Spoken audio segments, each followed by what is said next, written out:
डरपोक सास बहू। जिगर और बलराज अपने अपने ऑफिस के लिए निकल जाते हैं, जिसके बाद तानिया और उसकी सास घर के काम में बिजी हो जाती हैं।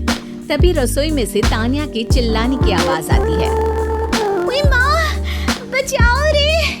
उश, उश, उश, भागो यहाँ से! तानिया की आवाज सुनकर उसकी सास भी वहाँ आ जाती है। अरे क्या हुआ? और इस तरह स्लैब पर चढ़कर क्यों बैठी हो? उस छिपकली की वजह से। है? छिपकली? अरे कहाँ है छिपकली? ऐसा बोलते हुए तानिया की सास भी डर कर स्लैब पर चढ़ जाती है। अरे जब इन छिपकलियों को घूमने के लिए हमने दीवार और छत दी है, फिर ये हमारे घूमने की जगह पर क्यों उतर आती है?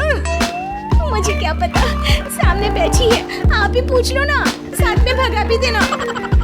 इस पर सास डरते हुए स्लैब पर बैठी बैठी ही छिपकली को भगाने की कोशिश करती है।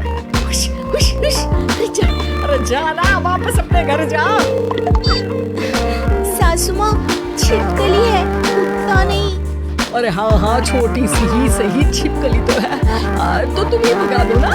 तानिया की सास उसे स्लैब से नीचे गिरा देती है, जिस पर छिपकली तो डरकर भाग जाती है। लेकिन दोनों सास बहू के बीच टॉम एंड जेरी वाला खेल शुरू हो जाता है। आपने मुझे धक्का क्यों दिया? मुझे कुछ हो जाता तो? अगर वो मुझे खा जाती तो? अरे छिपकली थी, डायनासोर नहीं।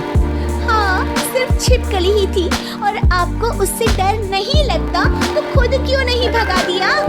अरे तेरे होते हुए अगर मुझे काम करने पड़े, फिर बहू होने का फायदा क्या है?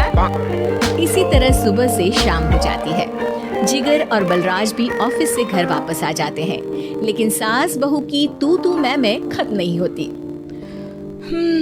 आज इस सभा का मुद्दा क्या है? मम्मी ने मुझे छिपकली के सामने फेंक दिया। अरे वाह मेरे डरपोक, मुझ पर 30 साल से शेरनी जैसे हुक्म चला रही हो और एक छिपकली से डर गई। इस पर दोनों बाप बेटे हंसने लगते हैं, जिसे देखकर सास बहू एक दूसरे की शक्ल देखते हुए अब अपनी लड़ाई भूलकर उनसे लड़ना शुरू कर देती हैं।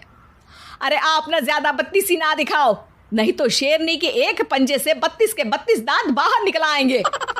अपनी माँ की इस बात पर अब जिगर अपने पापा को देखकर हंसने लगता है। अरे क्यों पापा, आ गया स्वाद? अभी आपको भी आएगा स्वाद। इस पर घर में सास बहू ड्रामा बंद होकर पति पत्नी नौटंकी शुरू हो जाती है, जिस पर तानिया से कहा सुनी के बीच जिगर अचानक चिल्लाते हुए कहने लगता है। कॉकरोच, इतना बड़ा कॉकरोच! हे भगवान, अब हमें इससे कौन बचाएगा? कॉकरोच का नाम सुनते ही दोनों सास बहू सारी लड़ाई भूलकर फुदक से कूदकर पास रखे सोफे पर चढ़ जाती हैं। अरे कहाँ है? अरे कहाँ है कमबख्त? अरे उसे भगाने की जगह अनाउंसमेंट तो ऐसे कर रहा है जिससे 12:40 की आखिरी लोकल है, छूटनी नहीं चाहिए। अरे भलाई का तो जमाना ही नहीं है। ठीक है भाई, अब मैं आपको बिल्कुल भी नहीं बताऊंगा कि आपके पीछे भी एक बहुत बड़ा कॉकरोच बैठा है। जिगर की बात पर एक बार फिर दोनों डर से उछल जाती हैं, जिसके बाद जिगर और बलराज इसी तरह कभी कॉकरोच तो कभी छिपकली का नाम लेकर उन्हें परेशान करते रहते हैं। अगली सुबह ये दोनों हमारे डर का ऐसे मजाक बना रहे थे जैसे खुद कभी किसी चीज़ से ना डरते हो।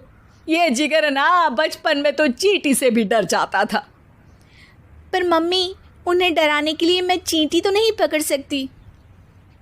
अरे पागल औरत, इतना बड़ा होकर क्या वो चींटी से डरेगा? मतलब हमें बदला लेने के लिए कुछ अलग सोचना पड़ेगा। अरे वाह, क्या ब्रांड न्यू न्यूज़ दी है। सोचो अब। दोनों बहुत देर तक जिगर और बलराज को डराने के लिए अलग अलग तरीके सोचती हैं, पर किसी भी अंजाम तक नहीं पहुंच पाती, जिस पर तानिया की सास उससे कहती है। हम उन्हें नहीं डरा सकते, पर अपना डर तो ख़त्म कर ही सकते हैं ना। अगर हमारा डर ख़त्म हो जाएगा तो फिर वो अपने मज़े के लिए किसे डराएंगे और इसी तरह उनका पचका हो जाएगा। हाँ, नाइस आइडिया, पर मुझे इससे डर क्यों लग रहा है? सास की बातों से डरते हुए भी वो दोनों अपने डर को ख़त्म करने के मिशन पर लग जाती है, जिसमें पहला कॉकरोच सामने आते ही वो डर कर भाग जाती है। हमसे ना हो पाई मम्मी, इससे आप ही निपटो ना। अरे क्या आप निपटो, साथ चल, नहीं तो तेरे ऊपर ना छिपकली गिरा दूंगी। हाँ बस हाँ, पहले छिपकली पकड़ कर तो दिखाओ। अरे यार चल ना। इस पर दोनों भगवान का नाम लेते हुए एक वाइपर लेकर कॉकरोच के पास जाकर डरते डराते उसे भगा देती हैं, जिसके बाद उनमें थोड़ी हिम्मत आती है और वो दिन ब दिन एक एक कर अपने हर डर पर काबू पाने लगती हैं। कुछ हफ्तों बाद, वाह मम्मी, आइडिया तो मस्त था। अब कॉकरोच हो या उसका बाप, मैं किसी से नहीं डरती। अरे शाबाश। और मैं छिपकली हो या उसका पूरा गैंग, सबके छक्के छुड़ा दूंगी। पर मम्मी जी, उससे पहले किसी को सबक सिखाना है। उसी रात जब बलराज और जिगर टीवी देख रहे होते हैं तो दोनों सास बहू प्लान बनाकर छुपके से उन पर नकली छिपकली और कॉकरोच फेंक देती हैं, जिसे देखते ही वो दोनों अपनी जगह से उछल खड़े होते हैं। अरे ओए माँ, छी ये छिपकली कहाँ से आ गई? ओह, अब इस कॉकरोच को मेरे ऊपर से हटाओ ना। अरे क्यों बेटे, कैसे माँ याद आ गई? जब माँ को डर लग रहा था तब तो बहुत खिल्ली उड़ा रहे थे। ससुर जी, कॉकरोच से तो हम जैसे डरपोक डरते हैं, फिर आज आपको क्या हुआ? दोनों हंसने लगती है, जिससे जिगर और बलराज को भी उनकी गलती का एहसास होता है।